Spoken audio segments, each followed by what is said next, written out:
The first ones were a group of ancient races that achieved sentience billions of years before any of the younger races, such as the Minbari, humans or Centauri.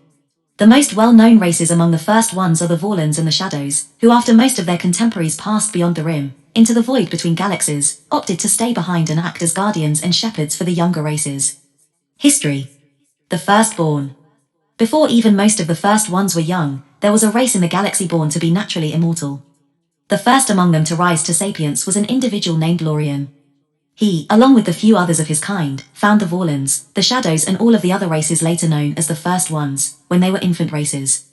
Over time, Lorien and his kind helped them grow and flourish, becoming vast and powerful beings.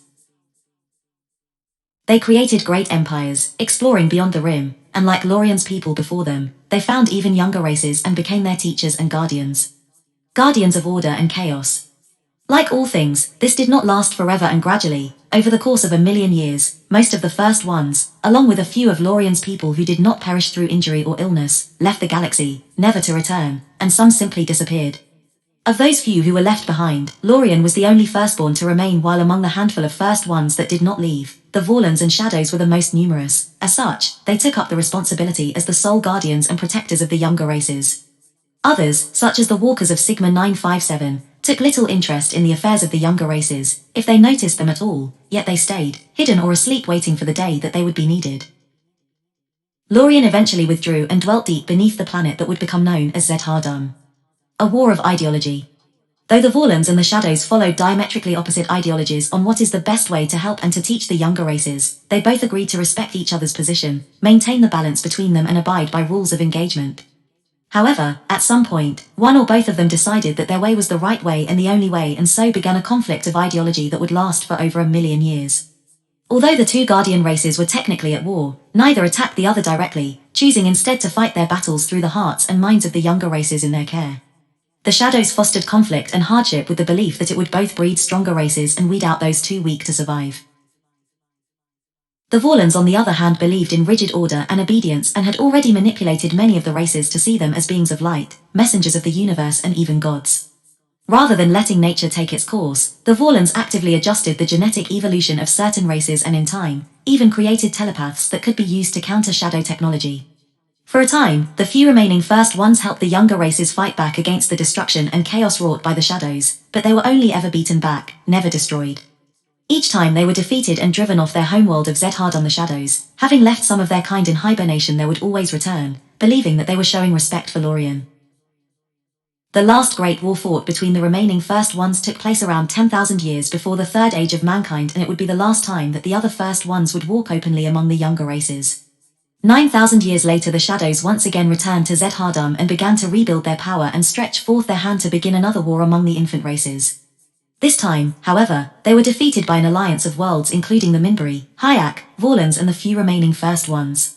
When the war was finished, it was thought that all the other first ones, having grown tired of the endless conflict, went away, leaving only the Vorlons behind. Breaking the cycle. Creating the future. The Shadows were again driven back into hibernation on Zethardum, but not before seeding the galaxy with their remaining ships, hiding them away on uninhabited worlds where they could be retrieved again. The Vorlons meanwhile continued to advance their program of creating and developing telepaths among the younger races. In 2055, nearly 800 years after the Shadows had been beaten back, two Vorlons were sent to Earth to advance telepath development to the next stage. Setting up a base in the Gambertsev Mountains in Antarctica, they began abducting humans and implanting them with the next stage telepath gene cultured from their Nephilim. Their activities were discovered by the allies of the Shadows, who came to Earth to stop them.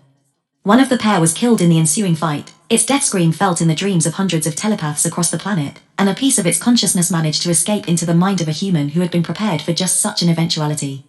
The second Vorlon, after destroying all trace of the Antarctica base, retreated in its ship to hide near the Venusian South Pole. The results of the latest genetic implantation became apparent even to the humans themselves, with the first verifiable telepaths appearing in 2115.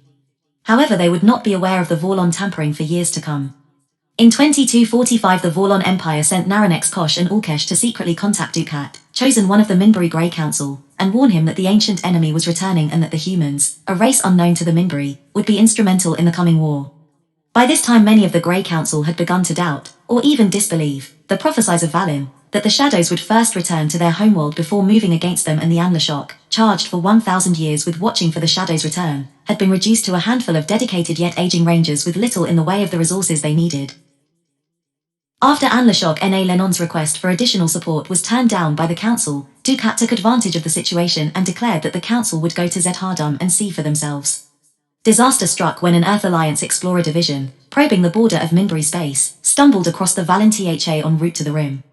The captain of the lead ship panicked at the sight of the Minbari cruiser closing with its gun ports open and, not understanding the gesture of respect for what it was, opened fire, damaging the ship, killing Dukat and beginning the Earth-Minbari War.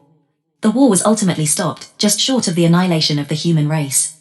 In January 2257, the interplanetary expedition's vessel Icarus landed on Zhardam, prematurely awakening the Shadows and setting in motion the Second Shadow War before the Vorlons were fully ready.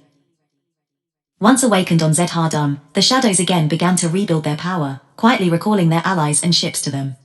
Their re-emergence did not escape the attention of the Vorlons as Kosh Naranek had observed the Icarus's landing via a probe left behind to monitor Zhardam. Both sides moved quickly to consolidate the younger races to their side, and it didn't take long for the Shadows to recognize the humans as the key to the latest conflict. They then managed to gain an influence, directly and otherwise, with certain factions within the Earth Alliance. They made use of ambitious politicians such as then Vice President Clark looking to create a new order, and elements within Psychor, essentially hijacking the Vorlon-inspired breeding and enhancement program set forth by Director Vasset some 60 years prior. Fighting legends. When the war finally came, events progressed as both sides expected until in December 2260, Captain Sheridan, the chosen leader of the Army of Light, traveled to Zhardam, managing to inflict serious damage and encountering Lorien. The Vorlons took advantage of the Shadow's weakened state and began striking directly at their followers and allies, wiping out whole planets, colonies, anywhere the Shadows had found influence. The Shadows soon responded in kind, each side intent on finally settling their eons-long dispute over order and chaos. The younger races soon found themselves caught between two unstoppable forces and would have fallen apart if it were not for the rallying cry from Babylon 5, of Sheridan returned from the dead by Lorien.